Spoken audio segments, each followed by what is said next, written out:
کہ رب کائنات نے قرآن کی آیتوں میں میرے نکاح کا اعلان کر دیا ہے، اس پر اتنی خوش جن کو تم ایڈاپٹ کر لیتے ہو ان کے خانے میں اپنا نام نہ لکھا کرو کہ میں حضور کا پیغام لے کے جا رہا ہوں۔ اس کا مطلب یہ ہے کہ اب تو یہ ام المومنین ہو جائیں گی۔ ایک صحابی یعنی لاکھوں صحابہ میں 1,00,000 سے اوپر صحابہ میں صرف ایک کا نام آیا ہوا ہے قرآن میں، وہ حضرت کے تمام ازواج سے بڑھ کر جو عالی شان ولیمہ تھا وہ آقا نے خانہ کعبہ کے دروازے میں کھڑے ہو کر کہا، اے گروہ قریش سن لو کہ آج سے زید میرا بیٹا ہے۔ آقا کریم علیہ الصلوۃ والسلام کی سیرت طیبہ کے ذکر میں ہم آقا کی ازواج مطہرات کے حوالے سے گفتگو کر رہے تھے۔ ان میں آج ہم جس اپنی مقدس ماں ام المومنین کا ذکر کریں گے وہ حضرت زینب بنت جہش رضی اللہ تعالیٰ عنہ۔ میں نے عرض کیا تھا کہ زینب نام کی 2 ازواج مطہرات امہات المومنین ہیں، ایک حضرت زینب بنت خزیمہ ہے اور دوسری حضرت زینب بنت جہش ہے۔ یہ فرق ذہن میں رکھیں۔ حضرت زینب بنت جہش جن کا ہم ذکر کریں گے آقا کریم علیہ الصلوۃ والسلام کی سگی پھوپھی حضرت امیمہ بنت عبد المطلب کی بیٹی تھی، یعنی آقا کی پھوپھی ذات بہن تھی۔ امیمہ بنت عبد المطلب کی بیٹی تھی، قدیم الاسلام تھی، ابتداء میں اسلام لانے والی۔ ہجرت کے بعد مدینہ منورہ آئیں تو آقا کریم علیہ الصلوۃ والسلام ہی چونکہ خاندان بنو ہاشم کے بڑے تو آپ ہی تھے، تو یہ آپ ہی کی کفالت میں اور آپ ہی کے زیر اثر رہنے والے لوگ تھے۔ ان کے پہلے نکاح کا ذکر ملتا ہے لیکن تفصیل نہیں ملتی، جو سب سے پہلے نکاح ہوا۔ لیکن سن 4 ہجری میں حضور نبی کریم علیہ الصلوۃ والسلام نے حضرت زید بن حارثہ کے لیے ان کا رشتہ مانگا۔ اب ذہن میں ہونا چاہیے واضح طور پر کہ حضرت زید بن حارثہ کون ہیں جن کا رشتہ حضور مانگ رہے ہیں۔ رشتہ انسان اپنی اولاد کے لیے مانگتا ہے، اپنے بچوں کے لیے مانگتا ہے۔ جی حضرت زید بن حارثہ کو آقا کی بارگاہ میں یہی مقام حاصل تھا۔ یہ وہ زید ہیں جن کا ذکر پیچھے کئی دفعہ آ چکا، میں اختصار کے ساتھ دہرانا چاہوں گا۔ ان کا اصل علاقہ تو قبیلہ بنو کلب کا تھا، ان کے والد قبیلہ بنو کلب میں سے تھے، والدہ بنو طیب میں سے تھی، معزز خاندان کے چشم و چراغ تھے، مگر راہزنی کا، ڈاکوں کا، اغوا کا زمانہ تھا تو گھر کے باہر سے ان کو ڈاکو نے اغوا کر لیا۔ یہ کوئی غلام نہیں تھے، خاندان کے اچھے معزز خاندان کے فرد تھے، مگر اغوا ہو گئے۔ جب اغوا ہو گئے تو عکاظ میں ایک عرب کا سالانہ میلہ لگتا تھا، وہاں پر بیچ دیے گئے۔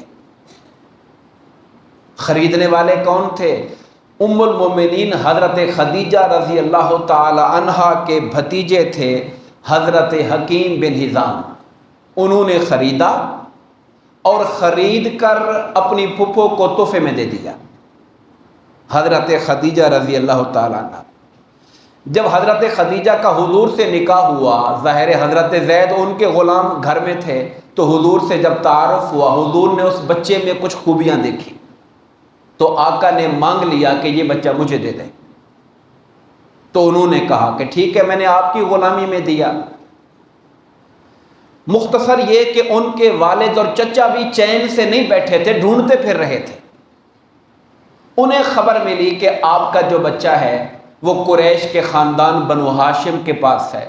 تو خبر ملی بچے کی، بچھڑا ہوا بچہ تھا، باپ چچا خاندان دوڑا کے جاتے ہیں، جو قیمت مانگتے ہیں پیسے دیں گے، جا کے بچہ چھڑا کے لائیں گے۔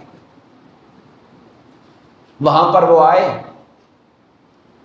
انہوں نے نبی پاک صلی اللہ علیہ وسلم سے ملاقات کی کہ ہمارا بچہ آپ کے پاس ہے، زید ہے۔ سرکار نے کہا ہے،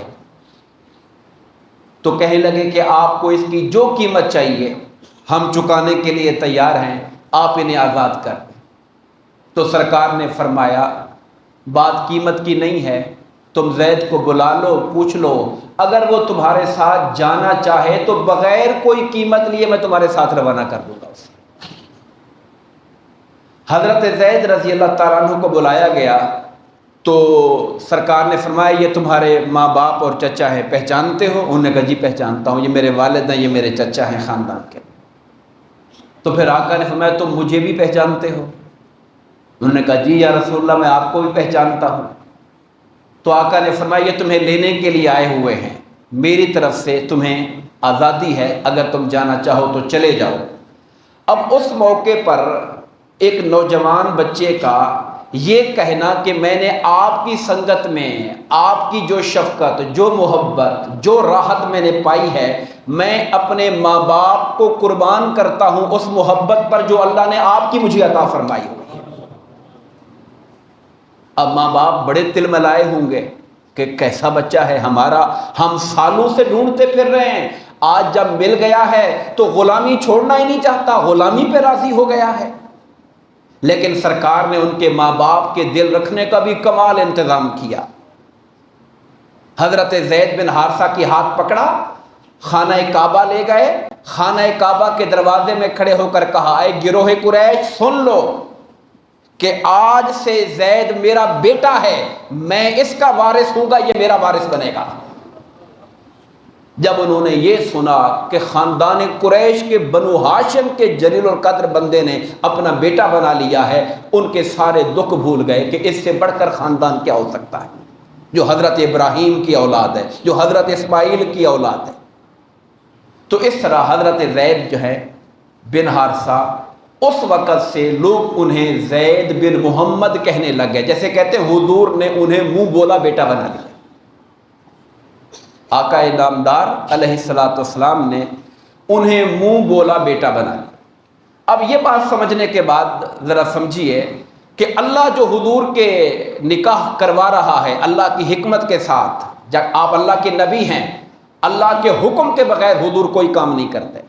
جہاں قرآن کہتا ہے کہ وَمَا يَنْطِقُ عَنِ الْهَوَىٰ إِنْ هُوَ إِلَّا وَحْيٌ يُوحَىٰ، یہ پیغمبر تو اپنی خواہش سے اپنا کلام بھی نہیں کرتے، لب نہیں ہلاتے جب تک ہماری وحی نہ آ جائے ان کے اوپر۔ تو اب یہ الوہی انتظام تھا اللہ پاک کا کہ یہ جو ایک رسم چلی آ رہی تھی بیٹا بنانے والی، مقصود یہ نہیں تھا کہ بیٹا بنانا حرام ہے، نہیں، بیٹا بنانے کے بعد اس کے جو اثرات ہو رہے تھے وہ دین کے خلاف ہو رہے تھے۔ خیر لوگوں نے زید بن محمد کہنا شروع کر دیا اور یہ سلسلہ چلتا رہا چلتا رہا چلتا رہا مدتوں، کئی سالوں تک۔ مدینہ منورہ حضور آ گئے، یہ سورہ احزاب جس میں منع کیا گیا تھا یہ مدینہ میں نازل ہوئی ہے۔ اس سے پہلے تک انہیں حضور کا بیٹا کہتے تھے، زید بن محمد نے صلی اللہ علیہ وسلم۔ اس لیے 4 ہجری میں حضور نے ان کا رشتہ مانگا۔ اب وہ بھی آپ کا اپنا خاندان ہے، لیکن دین یہ تعلیم دیتا ہے کہ جن سے شادی کی جائے اس لڑکی کی خاندان کی رضامندی ضروری ہے۔ سرکار نے پیغام بھیجا انہیں کہ زید کے لیے میں حضرت زینب کا ہاتھ مانگتا ہوں۔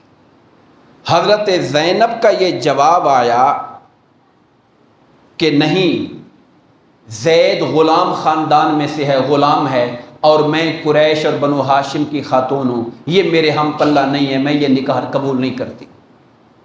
انہوں نے اس پیغام نکاح کو قبول کرنے سے معذرت کی۔ خاندان والے بھی چی بچی ہوئے، دیکھیں جی آپ کیا کر رہے ہیں ہمارے ساتھ، آپ رشتہ ہماری بیٹی کا کدھر کر رہے ہیں۔ حضور نے بھلے اپنا بیٹا بنایا ہوا مگر ذہنوں میں جو غلامی کے بت لگے ہوئے ہیں، انسانوں کو برابر نہ سمجھنا، حالانکہ وہ غلامی جبری غلامی تھی، اغوا ہو گئے تھے، دھبا ایک لگ گیا تھا۔ اب عرب کے لوگ اس قدر غلاموں کے ایک نفرت کرنے والے اور غلاموں کے مقام کو نیچے کرنے والے کہ ان کے ساتھ رشتہ قبول کرنے کے لیے تیار نہیں۔ حضور نبی کریم علیہ الصلوۃ والسلام کی خواہش، بلکہ میں کہوں گا کہ اللہ ہی کی یہ امر اور خواہش تھی کہ یہ رشتہ ہو تاکہ انسانی مساوات کا علم بلند ہو۔ یہ جو اونچ نیچ کر دی گئی ہے کہ یہ انسان اب برابر کا انسان ہی نہیں رہا. اگر اس نے کہیں غلامی ہو گئی، جبری غلامی ہو گئی، مجبور کر دیا گیا، اغوا کر لیا گیا، تو کیا وہ آزاد انسان کے مرتبے سے نیچے گر گیا؟ اس کا رتبہ انسانوں کے برابر نہیں رہا. اللہ کی منشا یہ تھی کہ ایسا ہو. اس پر قرآن مجید کی آیتیں اتریں، وَمَا كَانَ لِمُؤْمِنٍ وَلَا مُؤْمِنَةٍ. کسی مومن مرد اور کسی مومن عورت کو یہ اختیار حاصل نہیں ہے کہ جب اللہ اور اس کا رسول کوئی حکم دے دیں تو اس سے پیچھے ہٹنے کی کوشش کریں. واضح طور پہ اللہ نے منع کر دیا کہ جب اللہ اور اس کے رسول کا حکم آ گیا ہے کہ آپ یہ نکاح کریں، اللہ اور اس کے رسول کا حکم آ جانے کے بعد جب خدا اور مصطفیٰ کا حکم ثابت ہو جائے پھر ہماری مرضی ختم ہو جاتی ہے، پھر ہماری رائے ختم ہو جاتی ہے. یہ بہت بڑا حکم ہے دین کا. کوئی فرد ہو، کوئی قوم ہو، کوئی معاشرہ ہو، کوئی ملک ہو، کوئی ریاست ہو، کوئی ملک کی اسمبلی ہو، جب خدا اور مصطفیٰ کا واضح حکم آ چکا ہو کسی کا حق نہیں کہ اللہ رسول کے حکم کے مقابلے میں اپنی رائے پیش کرے اس کے سامنے. یہ کسی کو حق حاصل نہیں. سپریم لا ہے اللہ اور اس کے رسول کا حکم، اس کے اوپر کوئی قانون بنانے والا نہیں ہے. جب یہ آیت اتر گئی اب تو ظاہر ہے سر جھکانا ہی تھا. خاندان والے بھی جھکا لیا سر، حضرت زینب نے بھی جھکا دیا سر، نکاح ہو گیا. حضرت زینب حضرت زید کے نکاح میں آ گئی. حضرت زید کی پہلی شادی حضور نے کی تھی حضرت ام ایمن کے ساتھ، جو آقا کے گھر کی خادمہ تھی. حضرت عبداللہ ان کے والد کی خادمہ تھی. ان سے پہلا نکاح کیا، ان سے حضرت اسامہ پیدا ہوئے تھے. یہ چیزیں پتہ ہونی چاہیے. آقا کا خاندان ہے، حضور کے رشتہ دار اور قریبی لوگ ہیں. تو نکاح ہو گیا. نکاح ہو جانے کے بعد اب حکم جب آ گیا، حکم کے سامنے تو سر جھکا دیا، لیکن انسان کی جو طبیعت ہوتی ہے، جو مزاج ہوتا ہے، وہ تو بدلتا نہیں ہے. اب اس مزاج کی وجہ سے حضرت زینب رضی اللہ تعالی عنہ، جسے کہتے ہیں کہ دل سے قبول نہ کر پائیں، اپنی برتری کا احساس ان کے دل میں رہتا تھا کہ میں قریشی ہاشمی خاتون، زید کو میرے نکاح میں کر دی. مطلب ان کا دل جو ہے اس کے اوپر، اس کا جو عملی طور پہ جو آپس میں نباہ تھا وہ نہیں ہو رہا تھا. گھر میں محبت کا ماحول نہیں تھا، چاہت کا ماحول نہیں تھا. شوہر کا جو گھر کے اندر اسلام نے اسے جو مقام دیا ہے وہ مقام نہیں مل پا رہا تھا. ہم آہنگی ذہنی نہیں بن رہی تھی، نباہ نہیں ہو رہا تھا، چاہت اور محبت کا تعلق نہیں تھا. حضرت زید بہت فیل کرتے تھے اس بات کو. ظاہر ہے کہ آپ کی بیوی بار بار آپ کو جتائے کہ تم ہو کیا، میں فلاں ہوں، تو کیسے نباہ ہوگا، کیسے گھر میں پیار محبت کا سکون پیدا ہوگا. ان کے دل میں بار بار خیال آتا حضرت زید کے دل میں کہ میں ان کو طلاق دوں. نبی پاک سے ذکر کرتے اور حضور فرماتے نہیں طلاق نہ دو، اللہ کے بندے خدا کا خوف کرو، چلاؤ گھر کے معاملات کو. ہوتی رہتی ہیں چیزیں جیسے بندہ سمجھاتا ہے کسی کو. اللہ نے قرآن میں کہا وَإِذْ تَقُولُ لِلَّذِي أَنْعَمَ اللَّهُ عَلَيْهِ وَأَنْعَمْتَ عَلَيْهِ، جب آپ اس شخص سے کہتے تھے جس پہ اللہ کا انعام تھا، جس پہ آپ کا انعام تھا، امسک علیک زوجک، اپنی بیوی کو سنبھالو، رکھو اپنے ساتھ، واتق اللہ، خدا سے ڈرو، جدائی کی باتیں مت سوچو. آپ اس کو سمجھاتے تھے. لیکن معاملہ اب ایک تالی ایک ہاتھ سے تو نہیں بجتی. ایک بندہ سمجھ جائے کہ ٹھیک ہے جی میں کوشش کرتا ہوں، اگلا آدمی پھر ساتھ نہ دے آپ کے، تو پھر معاملہ بگڑ جاتا ہے. ایک بار، دو بار، چار بار، جب یہ معاملے روز روز ہوتے رہے اور ہوتے رہیں تو آخرکار انسان فیصلہ کرتا ہے کہ نہیں یار زندگی ایسے نہیں گزر سکتی. وہ مرحلہ آ گیا اور اس مرحلے پر حضرت زید نے طلاق دے دی. حضرت زینب رضی اللہ تعالی عنہا.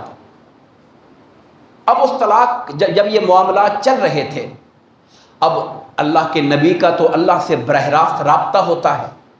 اللہ تعالیٰ آپ کو یہ اشارہ اور آپ کے دل میں یہ بات ڈال رہا تھا کہ اگر حضرت زید نے طلاق دے دی تو عدت کے بعد آپ کو نکاح کرنا ہوگا ان سے.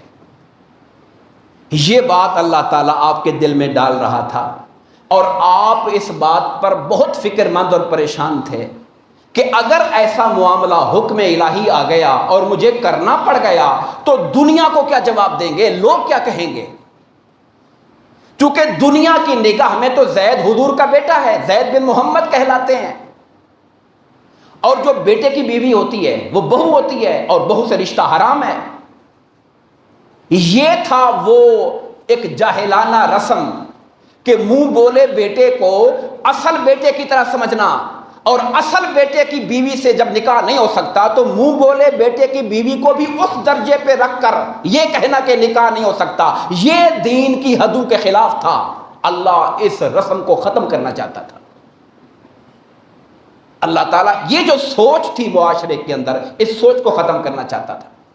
اور یہ جو منہ بولا بیٹا بنانے کے کچھ صرف یہ نہیں، کچھ اور بھی قباحتیں تھیں۔ میں مثلا اشارہ کرتا ہوں، اب نکاح کا جب معاملہ ہوتا ہے، اب جس کو اہل عرب منہ بولا بیٹا بنا لیتے تھے تو اس کی اپنی بیٹیاں اس کی بہنیں بن گئی، رشتہ سارا بن گیا نا بیٹے والا۔ اب اس کا نکاح اپنی بیٹی سے نہیں کرنا کہ یہ تو اس کی بہن ہے، حالانکہ وہ منہ بولا بیٹا ہے، بہن نہیں ہے۔ اچھا، اب یہاں پردے کا مسئلہ پیدا ہو گیا، بھئی یہ تو بہن بھائی ہیں، پردہ کس بات کا، حالانکہ وہ بہن نہیں ہے۔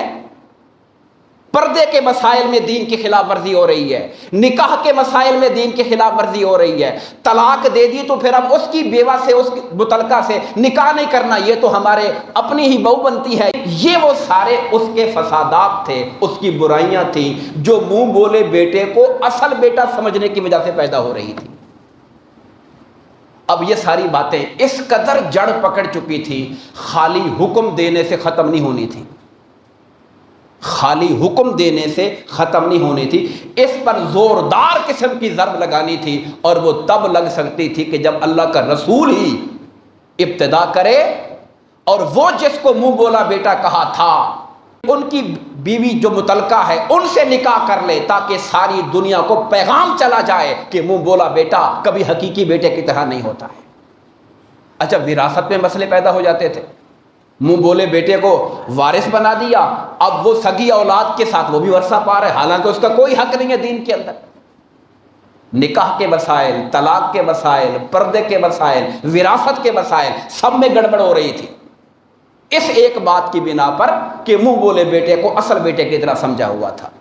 اس کو ضرب لگانے کے لیے اللہ پاک نے پھر قرآن کی آیتیں اتاری اور ادھر حضور کو حکم دیا، ما جعل اللہ لرجل من قلبین فی جوفہ، اللہ نے کسی آدمی کے بدن میں دو دل نہیں بنائے کسی کے پہلو میں۔ یہ نہیں ہو سکتا کہ سگے والا بھی ساتھ چلے، منہ بولا بھی ساتھ چلے، دونوں کی الگ الگ خانے نہیں رکھے ہوئے، اللہ نے ایک ہی دل بنایا ہوا ہے۔ بات یہاں سے شروع کی، پھر آگے دو باتوں کا فرمایا، وَمَا جَعَلَ أَزْوَاجُكُمُ اللَّائِي تُظَاهِرُونَ مِنْهُنَّ أُمَّهَاتَكُمْ، اور جن کو اپنے منہ سے اگر کوئی آدمی بیوی کو غلطی میں یا جان بوجھ کر بھی بیوی کو ماں کہہ دے تو کہا وہ ماں نہیں بن جاتی، وہ بیوی ہے، تمہاری بات غلط ہے، تمہاری بات کو جھوٹا کہا جائے گا کہ تم نے غلط بات کی ہے، یہ نہیں کہ تم نے ماں کہہ دیا تو بیوی ماں بن جائے گی، ایسے نہیں ہوتا۔ اور آگے فرمایا وَمَا جَعَلَ أَدْعِيَاءَكُمْ أَبْنَاءَكُمْ، اور وہ جن کو تم لے پالک لے لیتے ہو، ایڈاپٹ کر لیتے ہو، منہ بولا بیٹا بنا لیتے ہو، تمہارے منہ کے کہنے سے وہ بیٹا نہیں بن جاتا۔ تم نے کہہ دیا میرا بیٹا ہے آج سے، تو کیا تمہارے کہنے سے تم نے بیوی کو ماں کہہ دیا تو کیا بیوی ماں ہو گئی؟ اور تم نے کسی انسان کے بچے کو بیٹا کہہ دیا تو کیا وہ اصل بیٹا بن گیا؟ جیسے وہ ماں نہیں ہو سکتی ایسے یہ بیٹا بھی نہیں ہو سکتا ہے۔ اصل بیٹا جس کے اوپر شریعت کے حکم لاگو ہوں، احکامات لاگو ہوں، وہ نہیں ہو سکتا ہے۔ واللہ ذالکم قولکم بافواہکم، یہ تمہارے منہ کی باتیں ہیں، تم نے کسی کو کہہ دیا یہ ہمارے ابا جی کی طرح بزرگ ہے ہمارے، یہ ہمارے چاچا جی ہیں، بس تم کہتے رہتے ہو عزت کے لیے، احترام کے لیے، بس وہ کہنے کی حد تک ہوتا ہے، مگر اس سے یہ نہیں ہوتا کہ شریعت کا حکم لاگو ہونا شروع ہو جائے اس کے اوپر، ایسا نہیں ہوتا۔ واللہ یقول الحق، اللہ سچ بات کہتا ہے، وہو یہدی السبیل، اور وہ سچا صحیح رستہ اللہ دکھاتا ہے تمہیں۔ ادعوہم لآبائہم، جن کو تم منہ بولا بیٹا بنا لیتے ہو، آج کی زبان میں کہتا ہوں جن کو تم ایڈاپٹ کر لیتے ہو، ان کے خانے میں اپنا نام نہ لکھا کرو کہ یہ میرا بیٹا ہے، ان کے اصل باپوں کا نام لکھا کرو۔ یہ مسئلہ ختم نہیں ہوا، یہ آج بھی موجود ہے۔ جن کی اپنی اولاد نہیں ہوتی یا کسی وجہ سے کسی بچے کو گود لے لیا، اللہ پالک بنا لیا، ابھی چھوٹا سا تھا، دودھ پیتا تھا، اب اس کو ایسے ٹریٹ شو کرواتے ہیں جیسے ہماری اولاد ہے، سکول میں اپنا نام سارے کھاتے اپنے نام سے۔ یہ دین کی روح سے یہ بات منع ہے، ممنوع ہے۔ یہ ادعوہم لآبائہم، ان بچوں کو ان کے اصل باپوں کے نام سے پکارا کرو۔ اور آگے کہا هو اقسط عند اللہ، یہ اللہ کے ہاں منصفانہ بات ہے، یہ عدل ہے، انصاف یہ ہے۔ فَإِن لَمْ تَعْلَمُوا آبَاءَهُمْ، اگر تمہیں ان کے باپ کا نام پتہ نہیں ہے، ایکسیڈنٹ میں لوگ مارے گئے، بڑے بچہ کو چھوٹا مل گیا، پتہ نہیں باپ کا نام کیا تھا، آگے کسی نے لے لیا، تو کہا پھر وہ تمہارے دین میں بھائی ہے اور تمہارے دوست ہیں، بس اس کے سوا کچھ نہیں۔ ان کا سٹیٹس اسلامی بھائی کا ہے، ہمارے مسلمان بھائی ہے، ہمارا دوست ہے۔ اور آج کل ہمارے یہاں لوگ سوچتے ہیں، سنجیدہ مسئلہ ہے کہ اگر کوئی ایسا ایشو ہو جائے تو پھر کیا کریں، آخر چلانا تو ہے نا، دفتری کاموں میں، رجسٹروں میں، آگے آئی ڈی کارڈ بننا ہے، کل کو ملک سے باہر لے کے جانا ہے، کیسے جائے گا وہ بچہ؟ ہمیشہ اس کے نام کے ساتھ گارڈین لکھا جائے، سرپرست۔ سرپرست، بیٹا باپ کا نام اصل، اور سرپرست کون ہے؟ وہ فلاں ہے، گارڈین کون ہے؟ اس کا فلاں ہے۔ اور یہ بات زبانی نہیں ہونی چاہیے، یہ بات مجسٹریٹ کی عدالت میں پراپر ریکارڈ کروانی چاہیے۔ یہ بہت مسائل پیدا ہوتے ہیں، لوگوں نے کوئی قانونی کارروائی نہیں کی ہوتی، کل کو آپ حج عمرے پہ باہر لے کے جانا چاہیں آپ کو روک لیں گے، اگر وہ آپ کے نام پہ اس کی ولدیت نہیں لکھی ہوئی، ولدیت اصل باپ کی ہے، تو یہ مسائل پیدا ہوں گے۔ اس لیے وہاں پہ چاہیے کہ سرپرست کے طور پہ اپنا نام لکھوایا جائے تاکہ قانونی پیچیدگیوں سے بچ جایا جائے، ملکی قانون کے مطابق چلا جائے، اور میجسٹریٹ کی عدالت میں جا کے پراپر اس کا ریکارڈ مینٹین کروایا جائے۔ یہ میں نے موجودہ صورتحال میں آپ سے بات کی۔ اب رب کائنات نے جب یہ آیتیں اتار دی، اب وہ حضرت زید بن محمد، زید بن حارثہ کہلانے لگے، اور ادھر یہ تو زبانی حکم دیا قرآن میں، اور ساتھ حضور سے کہا کہ آپ ان کو پیغام نکاح بھیجیں۔ نبی پاک صلی اللہ علیہ وسلم نے حضرت زید کو ہی پیغام دینے کے لیے بھیجا۔ وہ گئے پیغام لے کر، وہ کہتے جب میں گیا اور میرے دل میں خیال آیا کہ میں حضور کا پیغام لے کے جا رہا ہوں، اس کا مطلب یہ ہے کہ اب تو یہ ام المومنین ہو جائیں گی، میرے دل میں ادب اور احترام بھر گئے۔ اس وقت میرے دل کی حالت بدل گئی، یہ خیال سوچ کر کہ میں آقا کا پیغام لے کر گیا ہوا ہوں۔ مطلب کیا ہے کہ آنے والے وقت میں جب قبولیت ہوگی نکاح کی تو یہ ہماری ماں ہو جائیں گی۔ میں الٹے پاؤں پھر گیا اور میں نے پیٹھ کیے ہوئے پھر کہا کہ اے زینب، نبی پاک صلی اللہ علیہ وسلم نے تمہارا ذکر کیا ہے اور پیغام نکاح دیا ہے۔ اس وقت حضرت زینب نے کہا کہ میں کوئی جواب نہیں دوں گی، میں استخارہ کر کے اپنے رب سے مشورہ کروں گی پھر جواب دوں گی۔ آپ یہ باتیں سمجھیے کہ اس درجے کے لوگ ہیں، پیغام حضور کا آ رہا ہے مگر جواب کیا ہے؟ اللہ سے استخارہ کروں گی، خدا سے مشورہ کر کے جواب دوں گی۔ ابھی یہ باتیں ہو رہی تھیں کہ اللہ تبارک و تعالی نے قرآن مجید کے اندر خود یہ آیتیں اتار دی۔ سورہ احزاب آیت نمبر 37، فَلَمَّا قَضَى زَيْدٌ مِّنْهَا وَطَرًا، جب زید نے اپنی حاجت پوری کر لی اور ان کو علیحدہ کر دیا، طلاق دے دی۔ قرآن میں ایک صحابی کا نام کا ذکر ہے، وہ یہی نام ہے، کن کا؟ حضرت زید کا۔ ایک صحابی، یعنی لاکھوں صحابہ میں، 1,00,000 سے اوپر صحابہ میں صرف ایک کا نام آیا ہوا ہے قرآن میں، وہ حضرت زید کا، یہی والی آیت ہے، سورہ احزاب آیت نمبر 37۔ جب زید نے اپنا معاملہ ختم کر لیا، آگے قرآن کہتا ہے زوجناکہا، اے نبی ہم نے آپ کا نکاح زینب سے کر دیا ہے، ہم نے کر دیا ہے آپ کا نکاح۔ زوجنا، یہ نہیں کہ آپ نکاح کر لیں یا آپ پیغام دیں، پیغام حضور نے بھیجا تھا، ابھی پیغام کا جواب نہیں آیا تھا، قرآن سے آیت آ گئی، ہم نے آپ کا نکاح کر دیا ہے۔ زوجناکہا لکی لا یکون علی المؤمنین حرج فی ازواج ادعیاہم، یہ حکم ہم نے اس لیے دیا منہ بولے بیٹوں کی بیویوں کے معاملے میں وہ جو لوگوں کے ذہن میں خیالات ہیں وہ ختم ہو جائیں، وہ حقیقی بہو کی طرح نہیں ہوتی ہے۔ وَكَانَ أَمْرُ اللَّهِ مَفْعُولًا، یہ اللہ کا حکم ہے اور اللہ کا حکم تو ہو کے ہی رہنا ہے۔ جب یہ آیت اتر گئی، اللہ نے کہہ دیا نکاح کر دیا میں نے، آپ کا نکاح کر دیا، نبی پاک صلی اللہ علیہ وسلم سیدھے ان کے گھر چلے گئے بغیر اجازت لیے، جیسے کوئی اپنے گھر میں جاتا ہے۔ اجازت تو غیر کے گھر سے لیتے ہیں نا، آپ بغیر اجازت لیے وہاں چلے گئے، کیونکہ نکاح آپ کا رب کائنات نے آسمانوں پہ کر دیا۔ یہ آیت کریمہ حضرت زینب تک پہلے پہنچ چکی تھی، اور اس وقت جب یہ آیت کریمہ گئی اس بات پر کہ رب کائنات نے قرآن کی آیتوں میں میرے نکاح کا اعلان کر دیا ہے، اس پر اتنی خوش ہوئی کہ آپ نے ہاتھ میں پہننے والا زیور تھا، خبر دینے والے کو خوشخبری کی خوشی میں عطا فرما دیا، اور منت مان لی کہ میں 60 روزے اس خوشی میں رکھوں گی کہ میرا نکاح باقی ازواج پہ فخر کرتی تھی، تمہارا نکاح تمہارے ماں باپ نے، تمہارے ولیوں نے کیا ہے، میرا نکاح میرے خدا نے آسمانوں پہ کیا ہوا ہے۔ یہ آپ کو شرف اور فخر حاصل ہے۔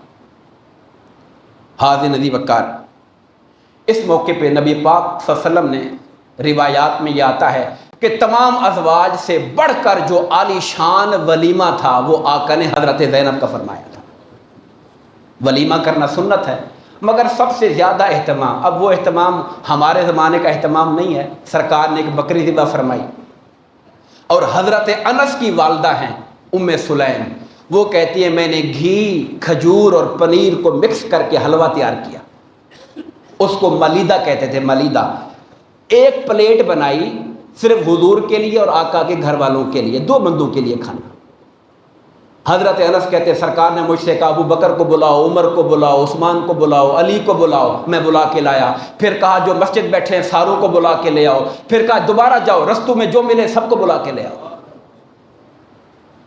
وہ کہتے ہیں گھر بھر گیا، جگہ ختم ہو گئی، لوگ باہر کھڑے ہوئے تھے۔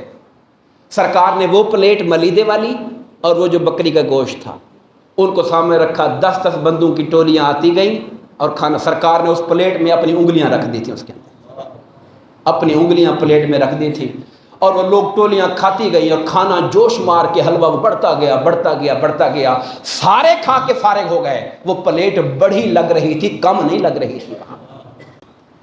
وقت مختصر ہے مگر ایک آدھ بات اور کرنا چاہتا ہوں، یہی وہ موقع تھا جب کچھ اور بھی چیزوں کی اللہ پاک نے اصلاح فرمائی۔ میں بہت چونکہ ٹائم نہیں ہے اشارہ کر دیتا ہوں۔ اس ولیمے کے اندر آخری جو ٹولی آئی وہ کھانا شانا کھا کے پھر گپ شپ لگانے بیٹھ گئے۔ اچھا یہ ولیمہ ہو رہا ہے عشاء کے بعد، اب پہلے ٹولی میں لوگوں نے کھانا کھا لیا، آخری ٹولی بیٹھ کے باتیں کرنے لگ گئی۔ نبی پاک صلی اللہ علیہ وسلم بڑے فکر مند کہ یہ جائیں تو گھر میں، گھر کا ماحول تھوڑا سا ایزی ہو۔ حضرت زینب کا ہی وہ گھر ہے، وہ بھی بیٹھی ہوئی ہیں ایک کونے کے اندر منہ ادھر کر کے، اور وہ بندے کھانا کھا کے اٹھ نہیں رہے۔ آپ باقی ازواج کے گھر چکر شکر مار کے آئے، چلو جب تک یہ اٹھ جائیں گے، آئے تو پھر بیٹھے ہوئے تھے۔ آپ پھر حضرت عائشہ کے گھر جا کے بیٹھ گئے، چلے یہ پیچھے سے چلے جائیں گے، وہ پھر بیٹھے ہوئے۔ کافی دیر کے بعد وہ اٹھے، اس پہ رب کائنات نے یہ آیت کریمہ اتاری، یا ایھا الذین آمنوا لا تدخلوا بیوت النبی، اے ایمان والو نبی کے گھر میں اس وقت تک نہ جایا کرو جب تک کہ نبی تمہیں بلائے نہیں۔ جب کھانے کی طرف بلایا جائے تمہیں تو بہت پہلے بھی نہ چلے جایا کرو کہ بس برتنوں کا انتظار ہی کرتے رہو بیٹھ کر، اور جب کھانا کھا لو تو کھانا کھا کر نبی کے گھر سے چلے جایا کرو۔ یہ بات نبی کو تکلیف دیتی ہے، مگر وہ حیا اور شرم کی وجہ سے کہتے نہیں ہیں تم سے کہ تم چلے جاؤ، مگر اللہ اس بات سے نہیں شرماتا کہ نبی کو تکلیف پہنچے اس بات کی۔ تو آداب سکھا دیے کہ کسی کے گھر میں بغیر بلائے نہ جاؤ۔ ایسے لوگ ہوتے ہیں بعض کہ بس کھانے کے ٹائم پر پہنچ جانا کہ بس یہ کھانا اب گھر والوں کا کیا اندازہ کہ کوئی مہمان آ رہا ہے، پہلے اجازت نہیں دی، پہلے پوچھا نہیں ان سے، کھانا کھا کے بیٹھے رہے، گھر کا ماحول۔ ان ساری چیزوں کی اصلاح فرمائی، اور پھر پردے کا حکم بھی آ گیا۔ حضرت زینب سے نکاح کے بعد گھروں پر پردے ڈال دیے گئے تمام ازواج پر، اور تمام مسلمانوں مدینے میں گھروں پر دروازے اور پردے لگانے کا حکم اس دن سے لاگو ہو گیا تھا۔ دعا فرمائیے اللہ تبارک و تعالی ہم سب کو آقا کریم علیہ الصلوۃ والسلام کی سیرت طیبہ کو پڑھنے، سمجھنے اور عمل کی توفیق عطا فرمائے۔ آمین۔ وما علینا الا البلاغ۔